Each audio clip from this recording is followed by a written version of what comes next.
Olá pessoal, sejam bem-vindos ao meu canal do YouTube.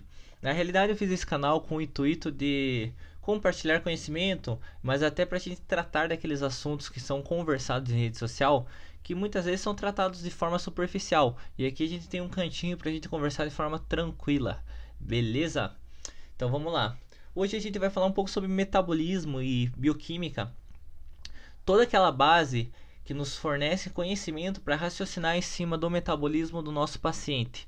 É interessante que o nutricionista domine alguns conceitos para que ele tome decisões cada vez mais coerentes e assertivas dentro daquilo que se espera para o paciente. Então, para a gente fazer a transferência daquele conhecimento da graduação ou até um conhecimento adquirido em algum livro, a gente precisa compreender esse conhecimento para encaixar no nosso dia a dia de consultório. Beleza? Então, pessoal, tem um conceito que eu acho muito interessante, que é do livro chamado Arte da Guerra. Lá o autor ele fala o seguinte, que para você vencer uma guerra, você precisa conhecer dois aspectos importantes, que é o campo de batalha e o inimigo. Então, aí já é meio caminho andado. Dentro da área da saúde, que vencer o campo de batalha e o que é o inimigo. Bom, o campo de batalha é o metabolismo, então a gente tem que entender onde a gente vai atuar. Só que tudo que altera o funcionamento normal desse metabolismo, a gente precisa compreender também, que são as patologias. No entanto, a gente precisa dominar bioquímica e fisiologia. Não tem jeito, beleza? Algumas reações do nosso metabolismo são reações bem simples, certo? São reações que envolvem apenas um passo enzimático, por exemplo, a quebra da lactose. Vocês estão cansados de saber e até presenciar aquela pessoa que não pode consumir lactose e acaba tomando um copo de leite ou tomando uma bola de sorvete, por exemplo, e o que acontece? Ela tem uma distensão abdominal pela formação de gases que acontece pela microbiota intestinal fermentar a lactose. E essa produção de gases acaba por aumentar a pressão no intestino grosso, aumentando a saída do conteúdo hídrico do intestino grosso e forçando uma diarreia. Então aí a gente tem um problema enzimático de apenas um passo, que é o que? A lactose não sendo quebrada e não sendo transformada em glicose mais galactose, né?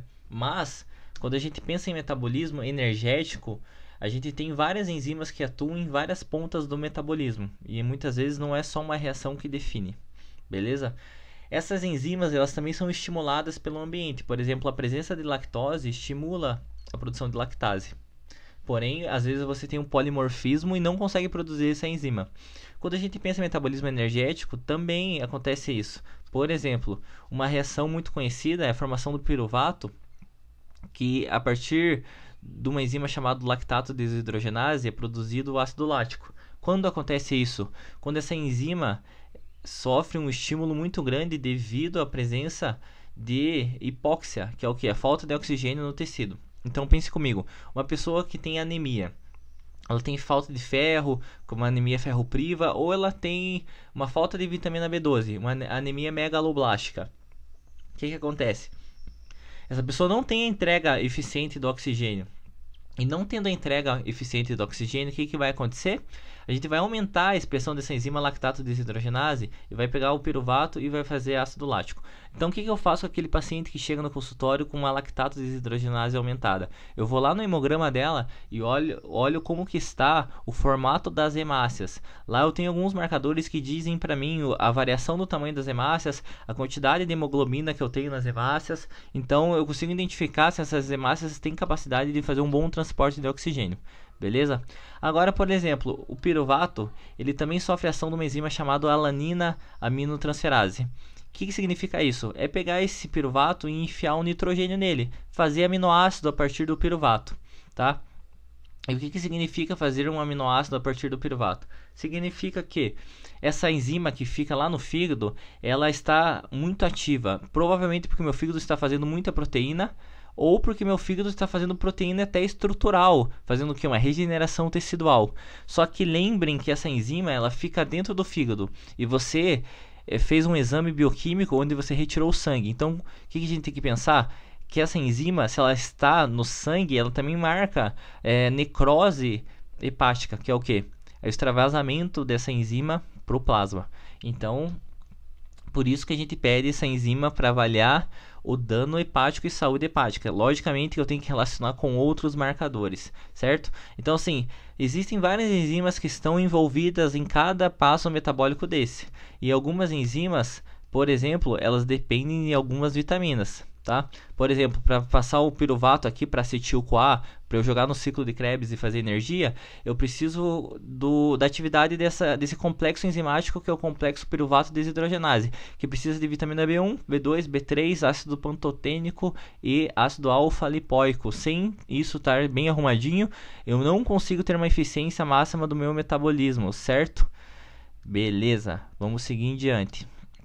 Então, assim, medicina é ciência da incerteza e arte da probabilidade. Porque muitas vezes a gente dá algum suplemento que a gente quer que ele siga determinada via, mas o que vai fazer aquele suplemento seguir determinada via ou seguir determinado caminho metabólico são vários os fatores. Então, realmente a gente tem apenas uma probabilidade dele seguir e fazer aquilo que a gente deseja, certo? Agora a gente conversou algumas coisas para chegar nesse slide e não fiquem de cabelo arrepiado, porque na verdade é importante a gente dominar isso aqui, certo? Beleza. Bom, isso aqui nada mais é que o metabolismo energético e algumas reações que acontecem que são dependentes de algumas vitaminas.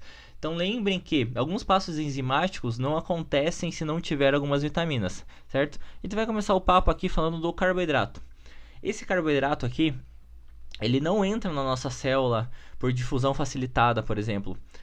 Porque ele é... Lembrem que o carboidrato ele é solúvel em água, certo? Então ele precisa... a nossa membrana plasmática é uma membrana lipídica, que é o que separa uma célula da outra. Então a gente precisa de um canal, que quando a gente fala em músculo esquelético, por exemplo, é o GLUT4. Quando a gente fala em tecido adiposo, também é um tecido muito dotado em GLUT4, que são transportadores de glicose. Ok. A partir do momento que esse carboidrato ele é captado, o que acontece? Ele entra dentro da célula e ele acaba recebendo um fosfato de uma enzima chamada hexoquinase. Essa enzima é dependente de magnésio. Então, se eu não tiver magnésio, eu já não capto essa glicose e não aprisiono dentro da célula. E realmente, eu falei aprisionar. Por quê? Porque quando essa glicose entra, a gente fosforila essa glicose, a gente consegue trancar essa glicose dentro da célula e ela fica aprisionada dentro da célula. Certo? Beleza. Só que assim... A partir do momento que eu fiz essa glicose ela vai até ácido pirúvico, eu sofro algumas reações aqui, tá? Na realidade são 10 reações desse caminho aqui da glicose até o ácido pirúvico, e esse ácido pirúvico ele pode seguir vários caminhos, tá? Como eu falei, tudo vai depender do momento metabólico que eu estiver, certo? Então beleza. O ácido pirúvico ele pode ser transformado num aminoácido. Em qual situação eu posso transformar ele num aminoácido?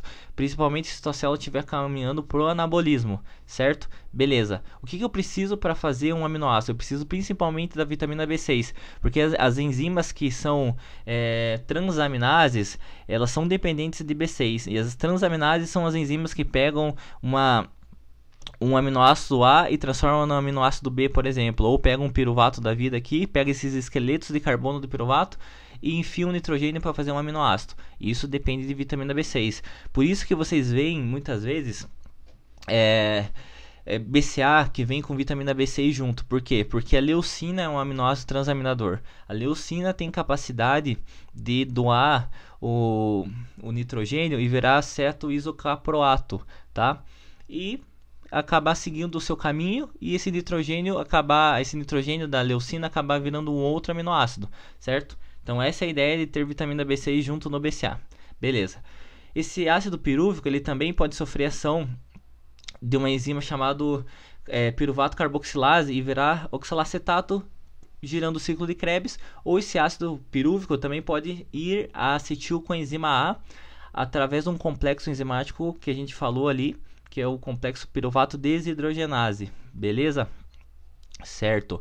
Então, ó, acetilcoenzima A, na verdade, é um ponto de encontro. Por que é um ponto de encontro? Porque eu tenho o carboidrato certo? O carboidrato que gerou o coenzima A, só que essa coenzima A pode ter vindo do ácido graxo também. E na verdade, se ácido graxo conseguir ir até acetilcoenzima A, na realidade a gente precisa de um transportador, porque o ácido graxo precisa de um transportador para entrar na mitocôndria, que é a carnitina. Então a ideia de usar a carnitina realmente é essa, fazer o transporte do ácido graxo para dentro da mitocôndria. Beleza? E esse acetil-CoA, aí sim ele pode seguir vários caminhos. Ele pode fazer um colesterol, por exemplo, pode fazer corpos cetônicos, pode fazer hormônios esteroides, certo? Pode fazer, e a partir de hormônios esteroides, fazer vitamina D.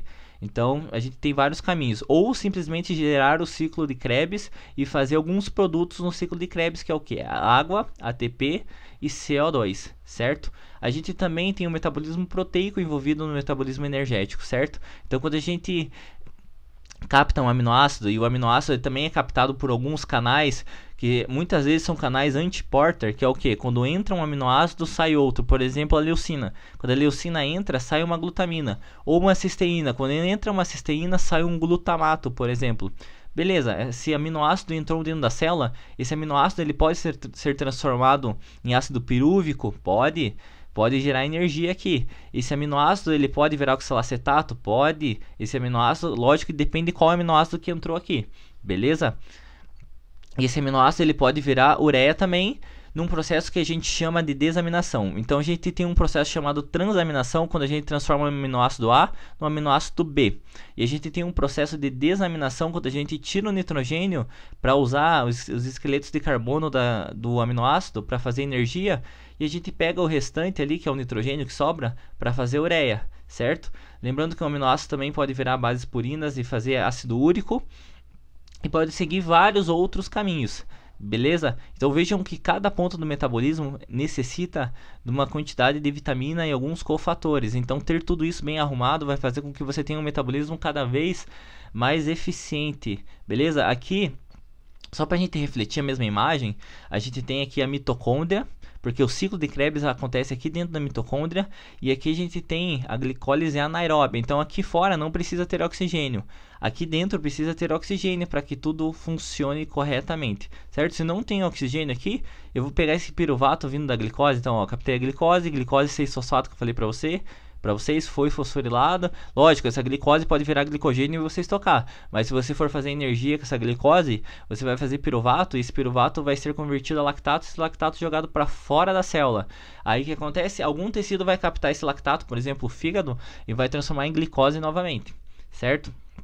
Beleza, o espiruvato vai entrar dentro da mitocôndria aqui, vai virar acetilcoenzima A, acetilcoenzima A rodar o ciclo de Krebs, que vai formar alguns intermediários energéticos que a gente chama de NADH, por exemplo, o FADH2, que também vão produzir energia aqui na cadeia de transporte de elétrons, beleza? A mesma coisa pode acontecer vindo do ácido graxo. Então a gente tem a captação de ácido graxo por uma proteína chamada proteína CD36, FAT CD36, que é a proteína transportadora de ácido graxo. O que acontece? Essa proteína ela internaliza o ácido graxo, beleza, internalizou, colocou o ácido graxo para dentro. Esse ácido graxo ele vai virar uma molécula de acil-CoA. Esse acil-CoA vai ser transportado pela carnitina palmitoiltransferase 1 e depois vai cair pela carnitina palmitoiltransferase 2, que vai entrar na mitocôndria. Então a gente precisa de carnitina para que o ácido graxo entre na mitocôndria. A partir daí a gente tem a formação aqui, ó, de acetil-CoA, acil-CoA, que vai receber um ácido pantotênico e vai virar acetil-CoA. Beleza, virando acetil-CoA, vai fazer o mesmo processo, vai rodar o ciclo de Krebs, vai fazer todas essas moléculas energéticas para o nosso metabolismo, tá? Então assim, pessoal, o metabolismo, para fechar aqui, ó, o metabolismo ele é muito interessante e ele é todo interconectado. Então entender essa ponta do metabolismo energético vai fazer com que a gente comece a entender outras pontas do metabolismo. Essa é uma base que é bem importante, que todo mundo tem que saber, beleza? Então essa foi uma aula bem básica para a gente começar a debater alguns assuntos, e mandem temas que vocês têm interesse para a gente conversar, beleza? Um grande abraço para vocês.